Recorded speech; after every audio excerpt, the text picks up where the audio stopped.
जय हिंद जय भारत दोस्तों।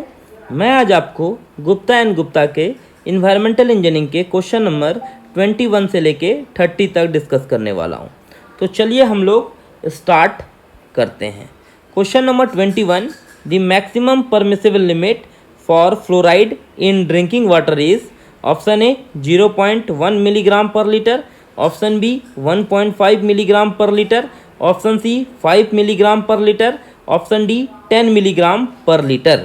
तो क्वेश्चन में पूछा गया है कि मैक्सिमम परमिसिबल लिमिट फ्लोराइड का कितना होगा ड्रिंकिंग वाटर में। तो आपको पता होना चाहिए कि जो पानी में फ्लोराइड का कंटेंट होती है ड्रिंकिंग वाटर की, उसकी हमारी लोअर लिमिट भी दी गई जाती है और हमारी हाइयर लिमिट भी दी जाती है। ठीक है, तो पानी में जो फ्लोराइड कंटेंट का लिमिट दिया गया है वो हमारी वैल्यू होनी चाहिए 1 मिलीग्राम पर लीटर से कम भी नहीं होनी चाहिए और 1.5 मिलीग्राम पर लीटर से ज़्यादा भी नहीं होनी चाहिए। तो इस क्वेश्चन में आपको पूछा गया है मैक्सिमम परमिसिबल लिमिट, तो मैक्सिमम परमिसिबल लिमिट हमारी 1.5 मिलीग्राम पर लीटर से ज़्यादा नहीं होनी चाहिए। ठीक है, अब क्योंकि फ्लोराइड में अगर हमारी फ्लोराइड में हम पानी में हमारी फ्लोराइड की कंटेंट अगर 1 मिलीग्राम पर लीटर से भी कम होती है, उससे भी हमारी बीमारी होती है।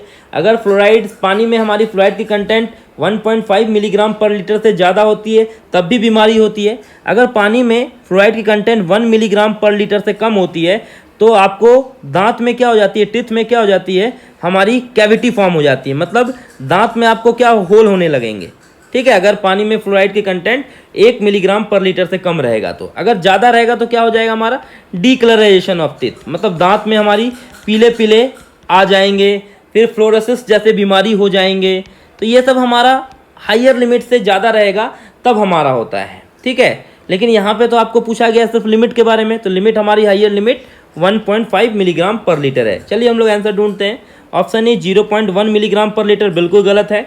Option B 1.5 milligram per litre, that's why B is the correct answer.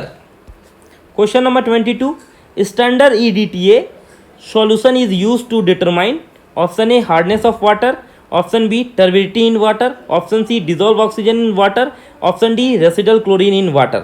ठीक है, जो हम लोग हार्डनेस ऑफ वाटर को जो निकालते हैं उसको हम लोग टाइट्रेशन एनालिसिस से निकालते हैं। ठीक है, टाइट्रेशन एनालिसिस से निकालते हैं तो उसमें हम लोग क्या करते हैं, जो हमारा EDTA मेथड रहता है that is ethyl diamine tetraacetic acid, और उसमें जो हम लोग इंडिकेटर यूज़ करते हैं उस इंडिकेटर का नाम होता है EBT। ठीक है, EBT इंडिकेटर्स हम लोग यूज़ करते हैं हार्डनेस फाइंड करने के लिए, और EDTA हम लोग सॉल्यूशन यूज़ करते हैं हार्डनेस निकालने के लिए। तो EDTA हमारा यहाँ पे आंसर क्या हो जाएगा, हार्डनेस हो जाएगा। चलिए हम लोग आंसर ढूंढते हैं। Option A hardness in a water, A is the correct answer. Question number 23, if the coliform bacteria is present in a sample of water then the coliform test to be conducted is option A presumptive coliform test, option 2 continued coliform test, and option 3 completed coliform test. The correct answer is only one. B is both 1 and 2, option C both 1 and 3, and option D all 1, 2 and 3. जब हम लोग MPN test करते हैं, ठीक है, most probable number test करते हैं, तो इस टेस्ट में हमको 3 स्टेज से गुजरना पड़ता है। पहला टेस्ट जो होता है, हमारा पहला स्टेप होता है वो प्रिजम्पटिव टेस्ट होता है, जिसमें हम लोग क्या करते, एज्यूम करते कि पानी में हमारी बैक्टीरिया है। ठीक है, फिर दूसरा हम लोग चेक करते कि हमारा कंटिन्यूड कन्फर्म टेस्ट, मतलब हमको पता चल जाता है कि पानी में बैक्टीरिया है, तो उसके लिए हम लोग करते हैं कंटिन्यूड कोलिफॉर्म टेस्ट करते हैं, दूसरा स्टेप रहता है। अब हमको कंफर्म हो गया है कि बैक्टीरिया है तो उसके लिए हम उसके बाद करते हैं कंप्लीटेड टेस्ट करते हैं। तो हमारा कोलिफॉर्म बैक्टीरिया को टेस्ट करने के लिए हमको ये तीनों टेस्ट से गुजरना पड़ता है, तीनों स्टेप से गुजरना पड़ता है। पहला स्टेप है प्रिजम्पटिव टेस्ट, दूसरा है कंटिन्यूड कोलिफॉर्म, तीसरा है हमारा कंप्लीटेड टेस्ट। तो यहाँ पे हमारा तीनों आंसर होगा। तो चलिए हम लोग आंसर ढूंढते हैं। ए ओनली 1 बिल्कुल गलत है, ऑप्शन बी 1 and 2 बिल्कुल गलत है, ऑप्शन सी 1 and 3 बिल्कुल गलत है, option D all 1, 2 and 3. D is the correct answer. Question number 24, alkaline in a water is expressed as milligram per liter in terms of equivalent. Option A calcium carbonate, option B magnesium carbonate, option C sodium carbonate, option D calcium hydroxide. अब यहाँ पे आपको अल्कनिटी निकालने के लिए या तो acidity निकालने के लिए, तो उसको हम लोग जो एक्सप्रेस करते हैं वो हम लोग मिलीग्राम पर लीटर SCaCO3 हम लोग एक्सप्रेस करते हैं। मतलब कैल्शियम कार्बोनेट के टर्म में हम लोग उसको एक्सप्रेस करते हैं, एसिडिटी को और अल्कनिटी को। ठीक है, तो यहाँ पे आपको पूछा है कि अल्कनिटी को हम लोग किस में एक्सप्रेस करेंगे, तो milligram per litre in terms of क्या, तो in terms of calcium carbonate CaCO3। तो चलिए हम लोग आंसर ढूंढते हैं। Option A calcium carbonate, that's why A is the correct answer. Question number 25, product of H+ ions in a strong alkali is, option A 0, option B 1, option C 10⁻⁻1, option D 10⁻⁻14। यहाँ पे आपको H+ ions के बारे में पूछा गया है। ठीक है, तो उसकी वैल्यू हमारी क्या हो जाती है, तो यहाँ पे H+ एंड OH- आयंस, तो ये हमारी क्या हो जाती है, H2 हो जाती है। अब ये जो हमारा फॉर्म बनेगा वो किस में बनेगा, हमारा 10⁻⁻40 आयंस बनेगा। तो चलिए हम लोग यहाँ पे स्ट्रॉन्ग अल्कली पूछा गया है, तो हमारी वैल्यू कितनी हो जाएगी, 10⁻⁻14 हो जाएगी। चलिए हम लोग आंसर ढूंढते हैं। ए 0 बिल्कुल गलत है, ऑप्शन बी 1 बिल्कुल गलत है, ऑप्शन सी 10⁻⁻1 बिल्कुल गलत है, option D 10⁻⁻14, D is the correct answer. Question number 26, which of the following value of pH represents a strong acid, option A 2, option B 5, option C 7, option D 10। अब हमको पता है कि अगर pH की वैल्यू हमारी 7 से कम है तो वो क्या होती है, डैट इज एसिडिक होती है। अगर 7 के बराबर होगा तो उसे हम लोग क्या बोलेंगे, न्यूट्रल बोलेंगे।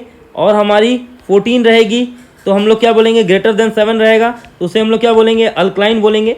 अब जो हम लोग पानी पीते हैं उसकी pH वैल्यू की रेंज होती है हमारी 0 to 14 होती है।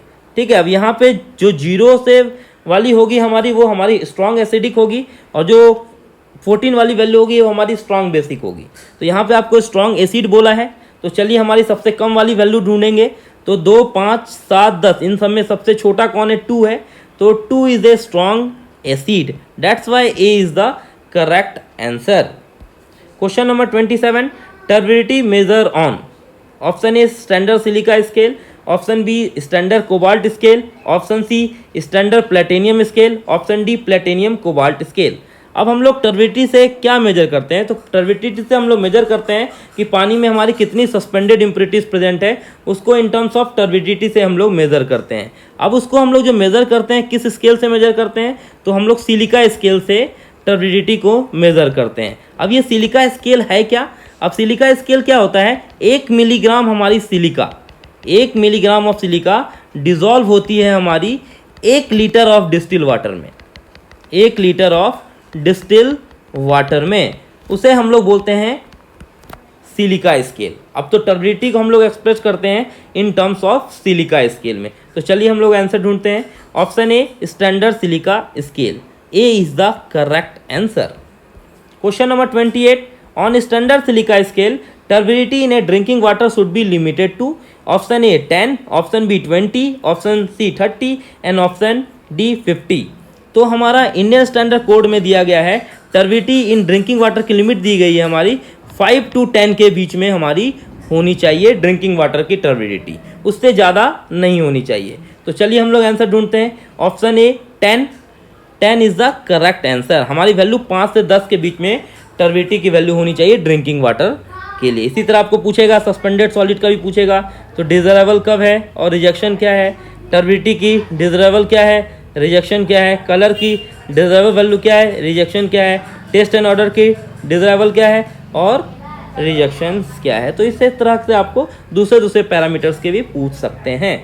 Question number 29, residual chlorine in a water is determined by, option A starch iodide test, option B orthotolidine method, option C both and option D none of the above. अब पानी में हमारा residual chlorine है present, उसको हम लोग determine करते हैं वेरियस मेथड से। उस मेथड का नाम है ऑर्थोडोलाइन टेस्ट, फिर दूसरा है आर्सेनाइड ऑर्थोडोलाइन टेस्ट, फिर तीसरा नाम है DPD टेस्ट, फिर चौथा नाम है स्टार्च आयोडाइड टेस्ट। इन चारों मेथड से हम लोग रेसिडुअल क्लोरीन पानी में कितना प्रेजेंट है उसको हम लोग डिटरमाइन करते हैं। तो चलिए हम लोग यहाँ पे आंसर ढूंढते हैं। स्टार्च आयोडाइड मेथड बिल्कुल सही मेथड है ये। ऑर्थोडोलाइन मेथड से भी हम लोग रेसिडुअल क्लोरीन मेजर करते हैं। ऑप्शन सी बोथ, मतलब A एंड B दोनों होगा हमारा रेसिडुअल क्लोरीन डिटरमाइन के लिए, that's why C is the correct answer. Question number 30, orthotolidine test is use to determine of, अभी हमने पढ़ा कि ऑर्थोडोलाइन टेस्ट से हम लोग क्या निकालते हैं, पानी में कितना हमारा रेसिडुअल क्लोरीन प्रेजेंट है उसको डिटरमाइन करते हैं हम लोग ऑर्थोडोलाइन टेस्ट से। तो चलिए हम लोग आंसर ढूंढते हैं। ऑप्शन ए डिजोल्व ऑक्सीजन बिल्कुल गलत है। अब ये डिजोल्व ऑक्सीजन निकालने के लिए हम लोग कौन सा मेथड करते हैं, तो उसमें हम लोग विंकलर मेथड यूज़ करते हैं। ठीक है, रेसिडुअल क्लोरीन के लिए हम लोग क्या यूज़ करते हैं, तो हम लोग ऑर्थोडोलाइन करते हैं, फिर हम लोग स्टार्च आयोडाइड टेस्ट करते हैं, डीपीडी टेस्ट करते हैं। That's why B is the correct answer. आशा करता हूँ आपको ये वीडियो पसंद आया होगा। अगर पसंद आया है तो वीडियो को लाइक कीजिए, शेयर करें और ऐसे नई वीडियो देखने के लिए मेरे चैनल को सब्सक्राइब करें, Jha channel. Thank you for watching.